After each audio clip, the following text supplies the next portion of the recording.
Fala galera da Kicks, tudo tranquilo? Hoje vamos falar um pouco sobre a história do skate no Brasil. O skate chegou ao Brasil na década de 60, com uma galera que começava a surfar por aqui, influenciada pelos anúncios da revista Surfer. Na época, o nome era Surfinho e era feito por patins pregados numa madeira qualquer, assim como nos Estados Unidos, sendo as rodas de borracha ou de ferro. Muito devido também à influência da revista americana Skateboard, que mostrava os skatistas em pistas e piscinas de fundo de quintal. Anos 70. Os primeiros skatistas praticavam o esporte em ladeiras da rua Maria Angélica e do Cedro, no Rio de Janeiro, ou na pracinha do skate no bairro do Sumaré, em São Paulo. Já no meio da década, muitas empresas brasileiras comercializavam skates como a Turlai, Benros, Bandeirantes e a Nakano. Houve também a construção da primeira pista do Brasil e da América Latina em Nova Iguaçu, Rio de Janeiro, no final de 1976, deixando um marco na história do skate no Brasil. Outro marco na história foi a ida da primeira equipe brasileira, a ADM Skateboards, para competir nos Estados Unidos em Ocean Beach, em 1977. Anos 80.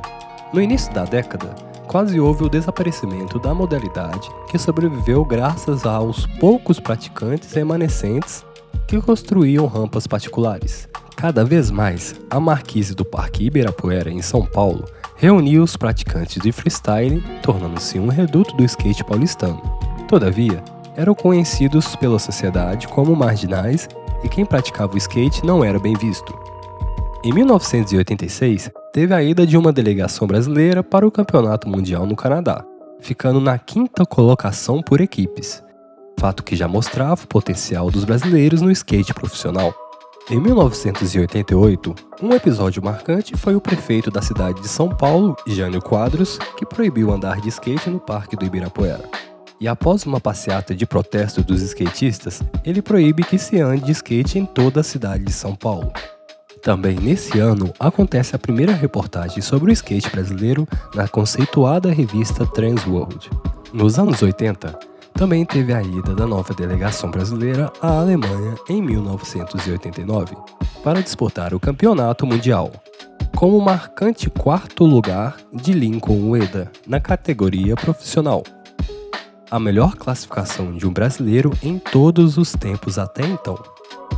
A segunda metade da década foi um período de grande desenvolvimento, e a evolução do skate no Brasil criou-se uma grande esperança para o futuro com um novo boom da modalidade. Anos 90. Porém, em 1990, o skate novamente entra em decadência devido ao Plano Collor, que estragou todo o excelente desenvolvimento do skate nacional, fazendo diversas empresas falirem, inclusive todas as revistas especializadas, e os investimentos no skate encerrarem da noite para o dia. Mesmo com as dificuldades econômicas do início da década, os anos 90 foram da consolidação do skate no país e da profissionalização. Presença de brasileiros a partir dessa década nos melhores eventos mundiais e a consagração do skate brasileiro como um dos melhores do mundo. Bob Burnquist é eleito o skatista do ano de 1997, em todo o mundo pela conceituada revista Thrasher. Em 1991, a Kicks é criada com o intuito de trazer aos skatistas produtos especializados para os competidores e amadores. É criado em 1995 o Dia do Skate em São Paulo, 3 de agosto, pelo então vereador Alberto Tuco Louco. Primeiras edições das etapas brasileiras do Circuito Mundial de 1998, o Tribo Skate World Cup, e em 1999 o Crail World Cup, ambas na cidade de São Paulo. Fundação da Confederação Brasileira de Skate, a CBSK, em 1999.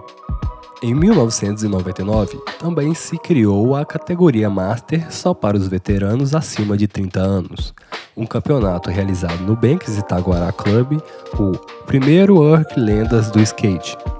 O definitivo boom da modalidade, mas desta vez fortalecida por uma indústria solidificada e administrada pelos próprios praticantes dos anos 80. Anos 2000. Já nos anos 2000, o skate brasileiro estava no auge. Pelo fato de Bob Burnquist estar entre os maiores skatistas do mundo, os holofotes se voltaram para os atletas brasileiros. Em 2005, foi criado o Skate Paradise, uma parceria com a Kicks e a ESPN Brasil, um programa descontraído e informativo sobre o skate. O nome do programa surgiu de Ramon Miller, fundador da Kicks. Acontece o Kicks Pro Contest em 2000, tendo como vencedor Rodil Ferrugem, que na época tinha 22 anos.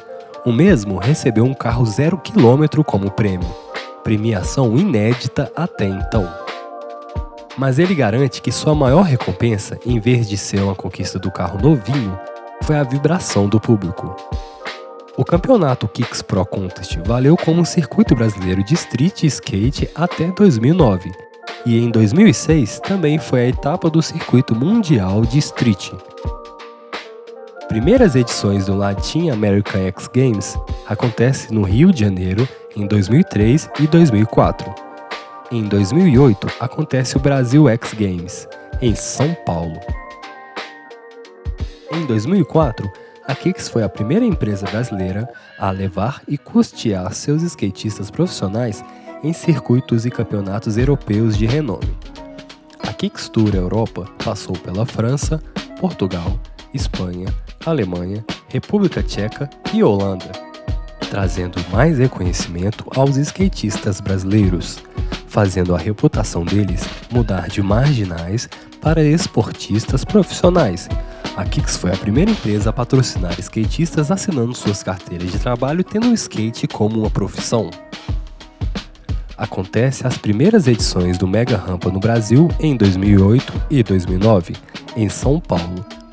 A partir de 2002, são realizadas as primeiras edições do Rio Vert Jam no Rio de Janeiro, sendo a partir de 2006 valendo como etapa do Circuito Mundial Vertical.